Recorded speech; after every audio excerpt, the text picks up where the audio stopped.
you for tuning in to Saturday's edition of Quick Morning. I'm Samiksha Srivastava. We'll get you a roundup of all the top stories making headlines back home and across the globe. Let's get started.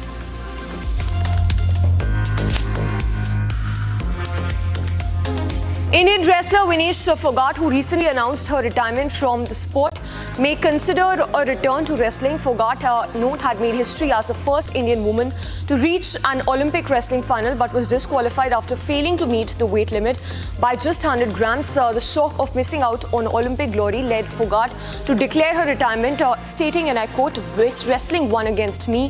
However, in a statement released, Phogat has hinted at the possibility of a comeback.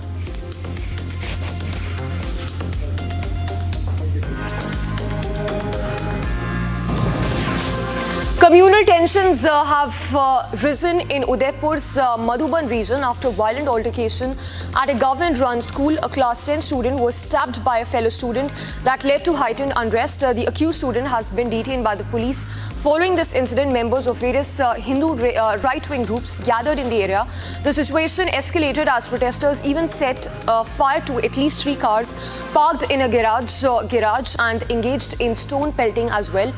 In fact, to control the escalating violence and maintain law and order situation, authorities have now imposed Section 144. Additional police forces have been deployed to ensure safety and prevent further disturbances.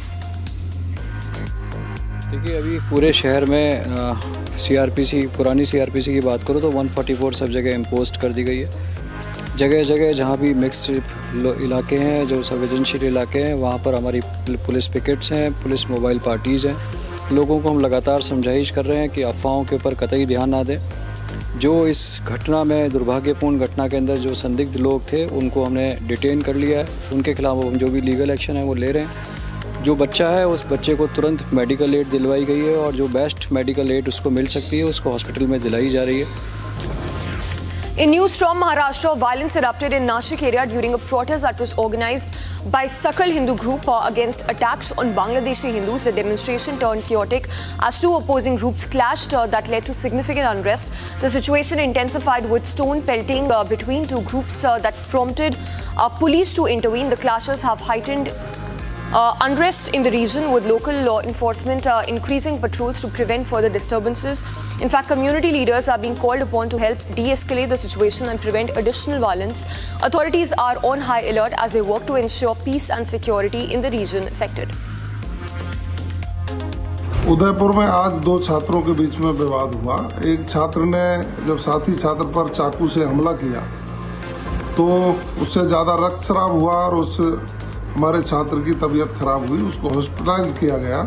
Hospital में हमारे doctor, जो अच्छे स्तर के doctor हैं, सभी ढंग से इलाज कर रहे हैं। हमारी प्राथमिकता है कि बच्चे की जान बचे।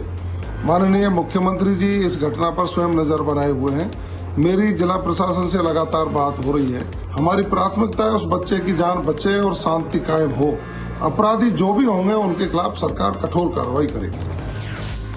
The protest by doctors at RG Medical College and Hospital in Kolkata continues as the Central Bureau of Investigation presses forward with its probe. Note, a court has directed the Central Bureau of Investigation to even submit an interim report on the investigation.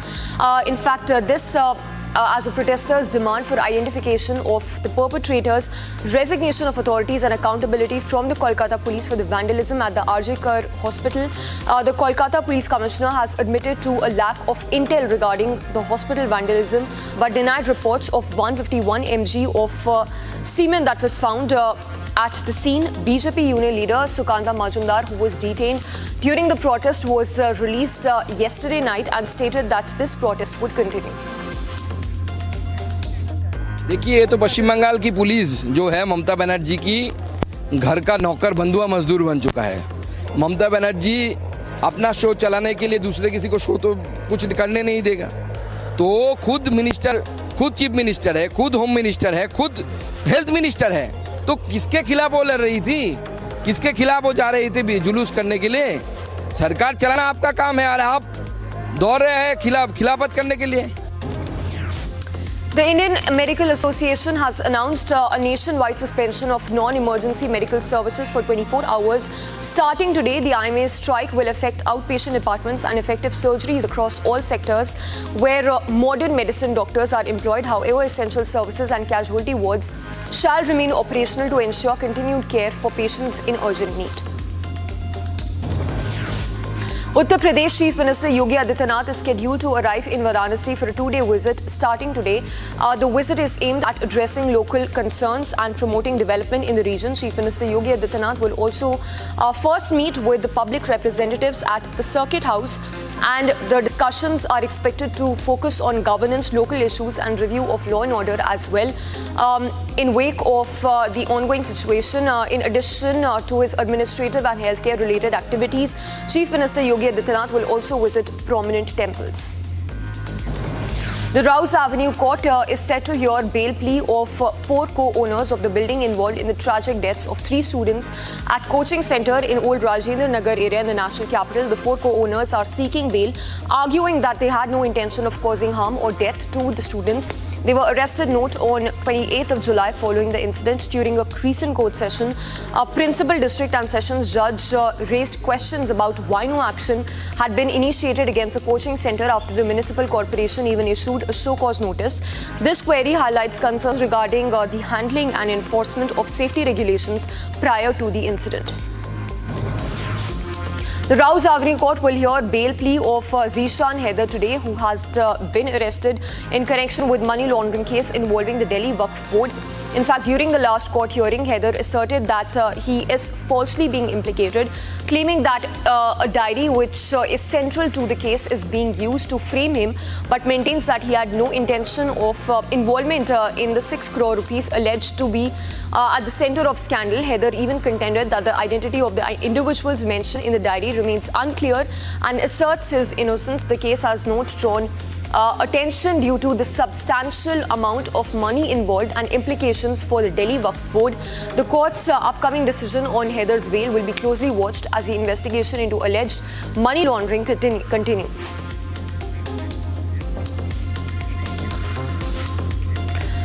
And let's now take a look at the business stories that we're tracking this Saturday morning.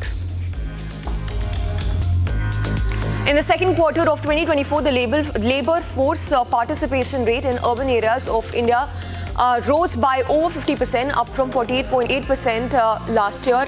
This indicates that more people in cities are getting involved in job market. For men aged 15 and older, the participation rate has increased by 1.2%. Women in the same age group also saw a rise from 2%, showing an improvement in female workforce involvement. An increase in the worker population ratio was also noticed, as it was 46.8% in 2024 compared to last year. The Union Cabinet has given the green light to 3 significant metro rail projects in Karnataka and Maharashtra, which marks a substantial investment in urban infrastructure. The approved projects include the Bengaluru Metro Phase 3 expansion, the Thane Integral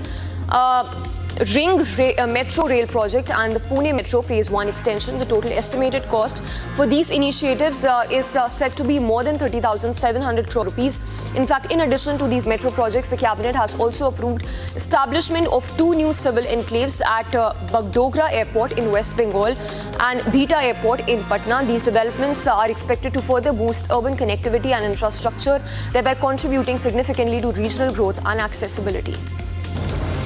Andhra Pradesh Chief Minister N. Chandrababu Naidu is setting up a new task force to boost the state's economic development, with Tata Sons Chairman N. Chandrasekharan as co-chairman.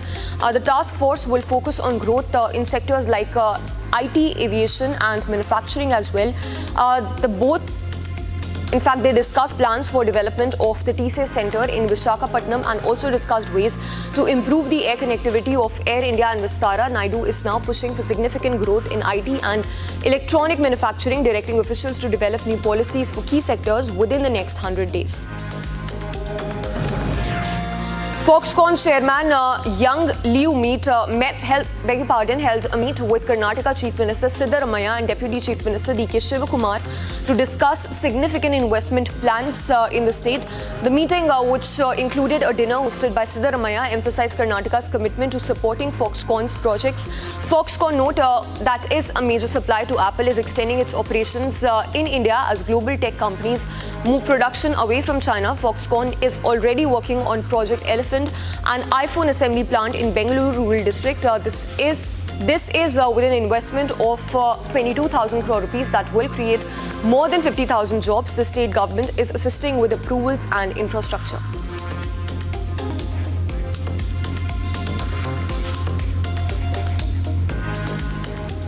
And for now, let's take a look at international stories that we are tracking. The US is trying to mediate, rather broker a deal between Israel and Hamas as the hostages are yet to be released by the Hamas group, and this while airstrikes continue in the Gaza region.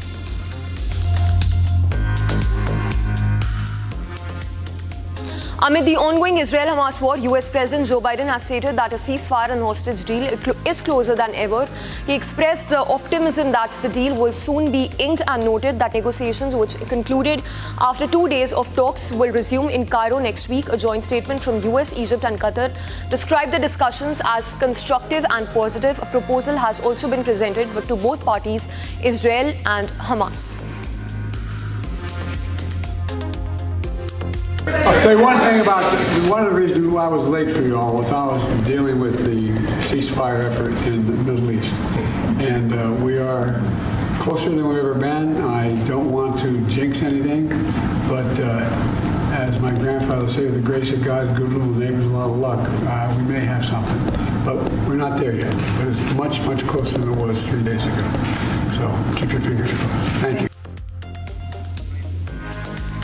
Meanwhile, UK and French foreign ministers visited Jerusalem and top Israeli ministers as well. They discussed escalating tensions in the Middle East region, with UK Foreign Secretary David Lammy calling the situation a precarious time for the Middle East. The war, which began in October, is showing no signs of abating and has caused significant damage on both sides.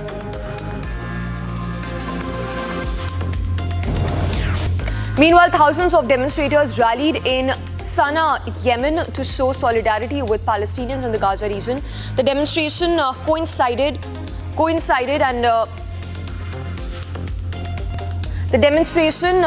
coincided with heightened regional tensions, including threats of retaliation from Iran and Hezbollah group. Death toll in Gaza has now exceeded 40,000 mark.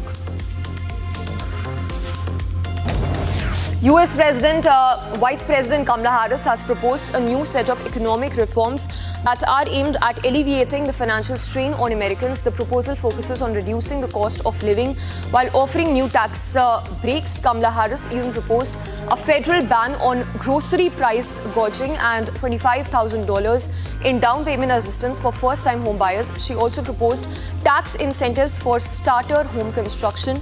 Other plans include expansion of child tax credit and addressal of high food prices, which has been a continuing concern since the pandemic. And as President of the United States, it will be my intention to build on the foundation of this progress. Still, we know that many Americans don't yet feel that progress in their daily lives. Costs are still too high. And on a deeper level, for too many people, no matter how much they work, it feels so hard to just be able to get ahead. As president, I will be laser focused on creating opportunities for the middle class that advance their economic security, stability, and dignity. Together, we will build what I call an opportunity economy. Meanwhile, Republican vice presidential candidate J.D. Vance defended former President Donald Trump's approach to making personal critiques of political opponents. He suggested that Donald Trump should continue being authentic rather than focusing solely on policy. Vance even criticized Vice President Kamala Harris' record on crime and argued that her policies make law enforcement's job harder, while addressing criticism of Trump's comments comparing the Presidential Medal of Freedom favorably to the Congressional Medal of Honor. He stated that Trump's remarks were not intended to disrespect military honors and that the veteran community supports Donald Trump. I don't think the president needs to pivot, and if I told him that, I can guess what he'd say. I think that the reason that President Trump has been so successful connecting with Americans is even when they disagree with something that he might say, they know that he just is who he is, right? I'd much rather have a political candidate who I disagreed with 25% of the time, but was a real human being and was willing to speak off the cuff, than to have somebody like Kamala Harris who hides behind a teleprompter and doesn't speak to the American people directly unless she's got a script in front of her telling her exactly what to say. I think the unscripted nature of President Trump is one of the reasons why his campaign gives a pretty good insight into the kind of president that he's going to be. Louie Abinader resumed the post of president for the second consecutive time following his re-election in May. In Dominican Republic, his campaign was focused on anti-corruption and a tough stance on immigration, particularly regarding the border with Haiti. The ceremony was attended by prominent international figures, which included Spain's king and various Central and South American leaders. In his inauguration speech, in his oath-taking speech, he emphasized the country's stability, democracy, and economic progress in the country. In Portugal's Lisbon, a large fire erupted near the Humberto Delgado airport that resulted in black smoke to billow into the air. The blaze started in parking lot of a car rental company, according to reports. It began after an electric vehicle caught fire that soon spread to other cars as well. More than 60 firefighters were rushed to the site to contain the blaze. Because of the fire and its proximity to airport, several flights had to be delayed.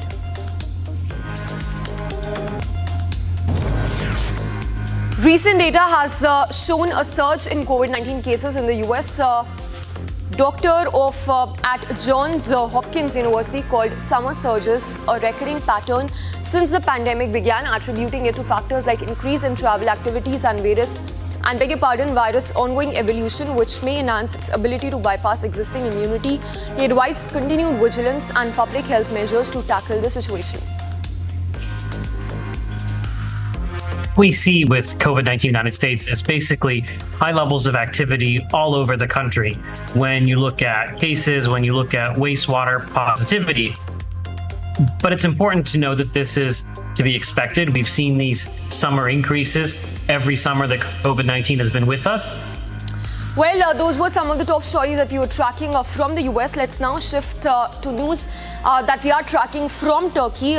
Violent scenes that surfaced from the Turkish Parliament as Turkish lawmakers were seen engaged in a heated debate over an opposition delegate who is currently imprisoned.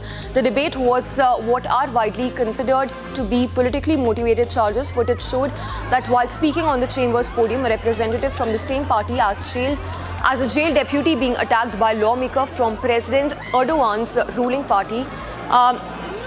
He also called members of the ruling party a terror organization.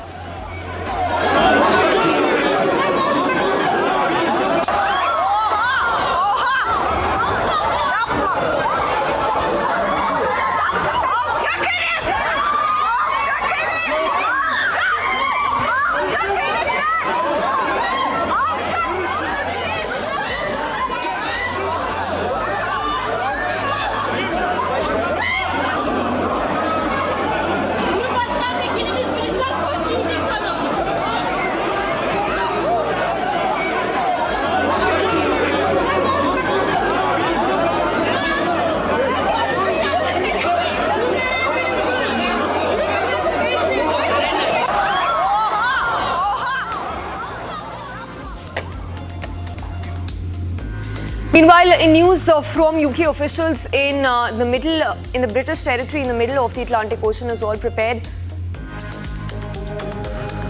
to open shelters and close government offices as Hurricane Ernesto charged towards, in fact, this is the news from Bermuda. The Category 2 storm was located 215 miles southwest of Bermuda. It had maximum sustained winds of 100 mph and was moving northeast at 14 mph. Ernesto was expected to strengthen further on Friday before it passes near or over Bermuda on Saturday morning, which is today.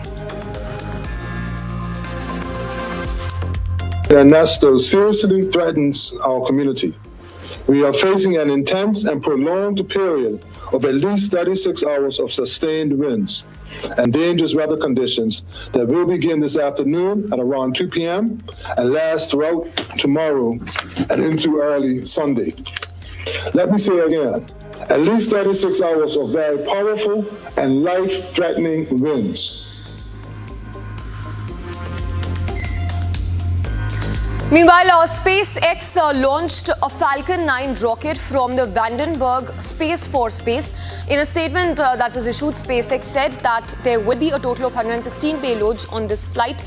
This includes CubeSats, microsats and an orbital transfer vehicle which will carry 8 of these payloads. According to SpaceX, 5 payloads will be deployed at later time. Till date, SpaceX has launched more than 1,000 small satellites for more than 130 customers across the company's entire ride-share program. It was the 12th flight of the first stage booster that previously powered 9 SpaceX launches for Starlink satellite missions. This booster was also used for the SDA and other missions.